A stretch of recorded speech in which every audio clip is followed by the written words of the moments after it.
Okay, so ngayon donut. Yes. Tatlo lang tayo. Hindi tayo tatlo, apat tayo. May newest member tayo ngayon. Walang iba kundi si Papa P. Oo. Totoong Papa P, wala. Wala naman tayong ano, apat lang tayo lagi. Si Kit, Ay. walang boses. Kasi ano eh, naglipat yun eh. Bakit? Ano ba bininaano niya boses niya? Hindi, kasi syempre nagutos yun eh. Napagod. Eh, kung sasama siya ngayon, hindi siya makakapagsalita. Sign language lang. Eh, yung isa, Wala nga. magaling ba talaga siya? Sumayaw? Hindi. In this video, we're going to try Filipino-owned donut stores and we have to replace our favorite mainstream donuts at the end of the video. Mine's Duncan, Happy picked Jayco, and Adrian loves Krispy Kreme. For Kit and Miko, you guys have to wait until the end of the video, and at the same time, let's all figure out if Filipino donuts can change our minds as a replacement to our mainstream things. Pero alam nyo ba na ang donut ay 17th century pa? Tsaka ang donut nun, walang butas dati. Ba't siya nilagyan ng butas? Alam mo kung bakit? Kasi nga, usually sa tinapay, dinidip yan. So, kaya nilagyan ng butas para meron kang panghawak. Kahit pala malupit, ang donut nun, pinapakain sa mga soldier ng World War I. Snack nila pala yan. Ba't hindi spaghetti? Kasi ang hirap nung pag bumaril ka, sasayaw ka pa. Ano ba ang favorite mong donut? Bavarian. Ako favorite ko, Choco Waco pre. Ang orderin namin, double dark isa, Al Capone. isang Al Capone, isang Boston cream, so isang Bavarian, tas isa ring Oreo. Ano ibig sabihin ng P sa P donut? Yun yung sabi, parang spin-off nga daw to nung panadero. Pero hindi nila kino-close na yung ibig sabihin ng P, panadero. Kasi parang gusto nilang gawin. Filipino, ganun, iba-iba. So, anong gusto nyo unahin? Unahin natin yung pinagmamalaki nila. Double dark. May dark chocolate sa, double dark chocolate sa loob. Kaya pala double. Cheers! Cheers. Sige lang. Losong kampurado. Gagi pre, ang sarap. Sarap, pre. Ang pinaka-the best talaga nila is yung milky cheese. Kaya lang, donut tayo ngayon eh. 2022 pa sila nag-start sa Davao. So yung start daw nila to, yung P-Donuts. Kasi usually nakikita daw nila na mga donuts is lahat ibang bansa. Wala daw local donut. So sila, gumawa sila ng sariling atin. Alam mo bakit Boston Cream to? Kasi national dessert ng Massachusetts. So, ano masasabi nyo sa bestseller nila? Ako pang bestseller talaga. Pre. Magkano? 40? Competitive ba sa price? Oh, pre. Boston Cream, putik. Kung ba't ko nagustuhan to? Dahil sa mani. Mahilig ka sa mani? Uy! Cheers. Cheers! Sayang, no? Wala yung dalawa. Ang saya talaga. Sakto lang yung Oreo. Sobrang tamis. Pag-isahang donut lang ako. Masarap ng dough niya. Tapos yung tamis niya, tama lang. Ganito rin yung Oreo. So, kung gusto nyo ng Jayco alternative, pwede to. Pag, subukan mo. Bavarian. Mahilig ka ba sa Bavarian? Nasa pre, Dunkin. Okay ba eh? Sino mas angat? Dunkin. Pero hindi naman nila ginagaya ha. Hindi nila ginagaya. Oh. Pero yung mga natikma kong Bavarian, parang feeling ko ito yung malapit. Tikma mo. Una pa lang yan, tatlo pa. Ito nga. Hindi ganun katamis yung. Mas malambot yung donut nila. Ang sarap nga nung dough nila eh. Mahilig ka sa dough eh. Uy! Kung P donut, tas si Api ang ambassador. Ano ibig sabihin ng P? Bahala na kayo guys. Ha? Alam niyo na yung P. Comment down below. Ano masasabi mo muna? Oo nga, malapit siya.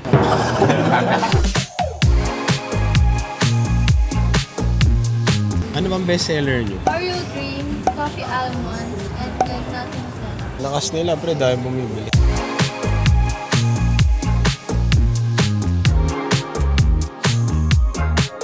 Founders Donut naman. Kasi founders yung mga nag-ano neto. Kaya founders. Oo, nag-start siya sa Makati. Pero hindi siya donut. Hindi siya donut. Parang coffee shop. Tapos parang yung kakantok sila ng mga seminar about sa coffee. Yes, pare. Oo, Tapos parang parang ganun nung siya. pandemic, pre, nawalan Oo. sila ng choice. Walang ano eh, walang seminar eh. So parang naisip nila, pati kaya tayo gumawa ng handcrafted donut. Oo.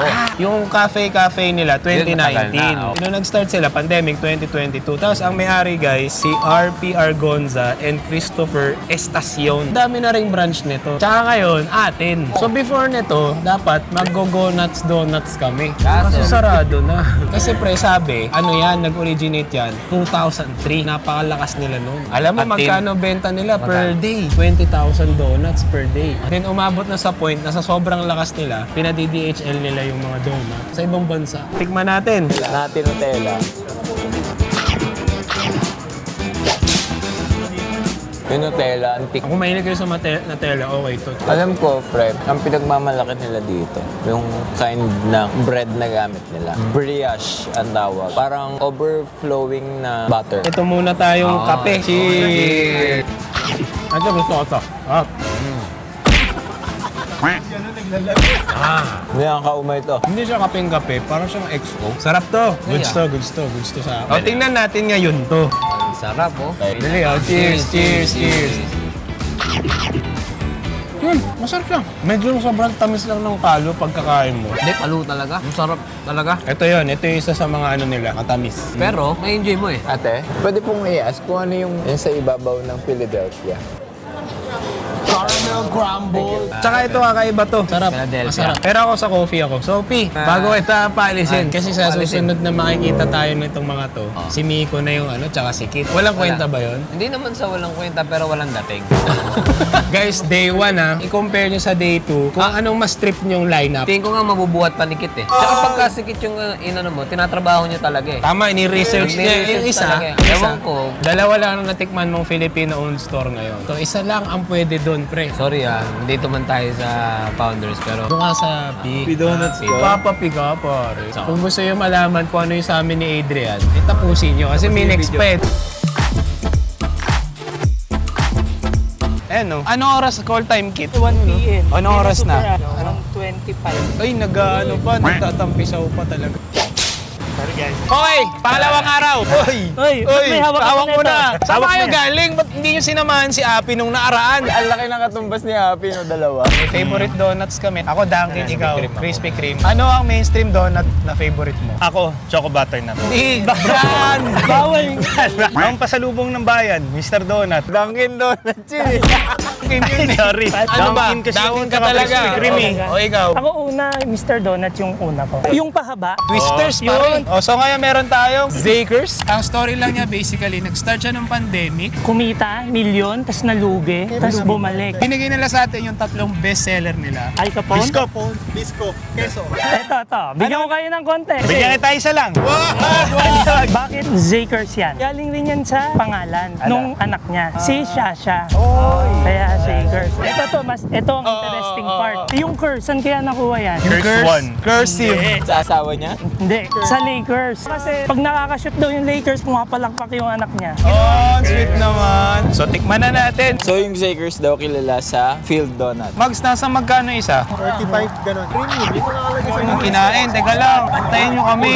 Late na nga, di pa nagantay. Ayun, no? Pre, kunin mo.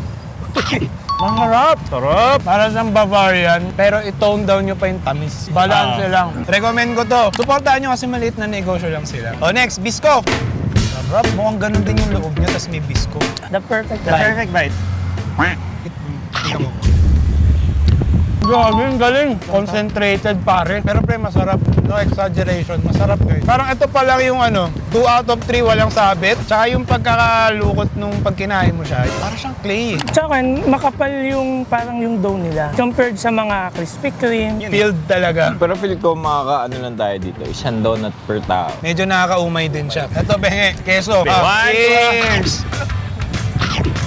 Ano sa'yo mga ba? Feeling ko sa mga mahilig sa cheese, ma-enjoy nila yan. Pag tinikman mo yung merong yung puti, okay naman. 7, ganun. Kung nasan kayo, nasa masa na area kayo, tapos gusto nyo ng premium na donuts, okay ito. Mura pa. Para na rin nag-J-Ko nito.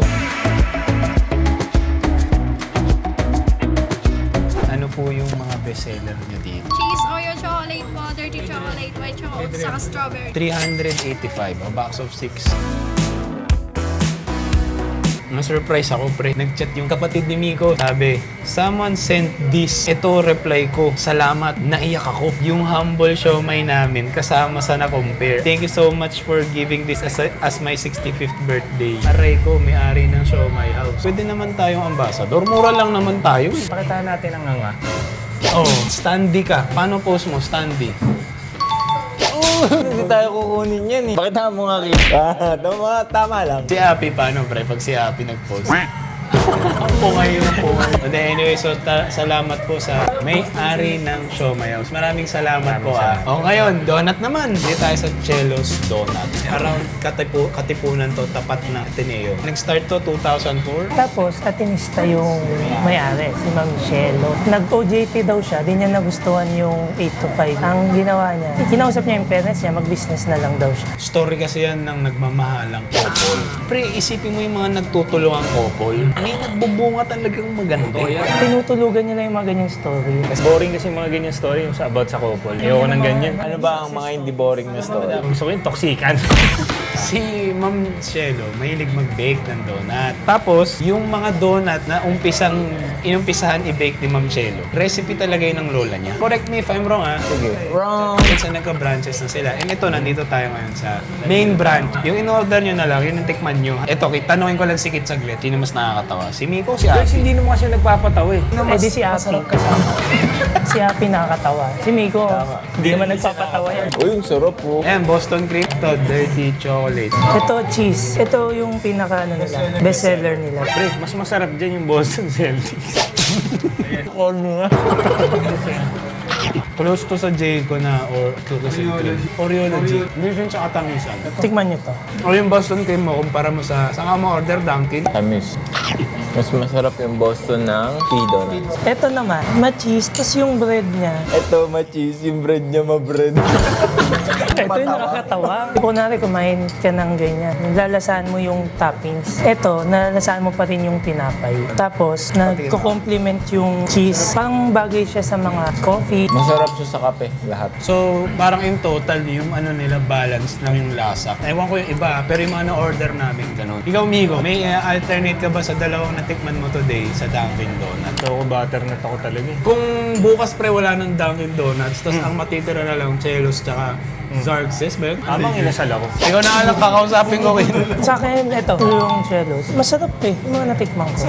Tsaka may unique na taste. Hindi siya yung usual na. Yung donut nila, nag-complement sa place. Parang ang relax ng donut nila. Ikaw, Adrian, wala nang Krispy Kreme bukas. Dapat na natikman mo, re. P-Donuts. Masarap siya, tapos affordable. Then, parang marami kang mapupuntahan na branches. Yung founders din pwede. Masarap yun, hindi ganun katamis eh. Tapos meron silang, yung flavor nila parang pinag-aralan talaga. Chelos donut ako. Kasi may Nutella rin na almond, yun talaga yung gusto ko. Eh, pumasok pa to. Eh, yung mga gusto kong flavor. Props sa Shakers kasi parang Humabol, pre. oo, masarap yung donut nila. Tapos parang masarap siyang kainin pag sobrang tagal mo nang hindi kumain ng donut. Anyways, sa apat na tinikman namin, walang mahuhuli. Okay lang lahat, tikman nyo lahat, masarap. Tsaka na ano doon, Pilipino yan, pre. So, naghahanap kayo ng mga Filipino donuts na gusto nyong pumanlasa sa mga Dunkin' nyo, Krispy Kreme, Jayco. Mayroon tayo, boy. Gusto ko, tikman nyo lahat yan, i-comment nyo. Kasi, abang wala si Api, kukunin natin ngayon yung panig ng kabila. Pre, okay na ba talaga kayo ni Api? Sino yun? Ay, pareho sila ng Sorry, sagot.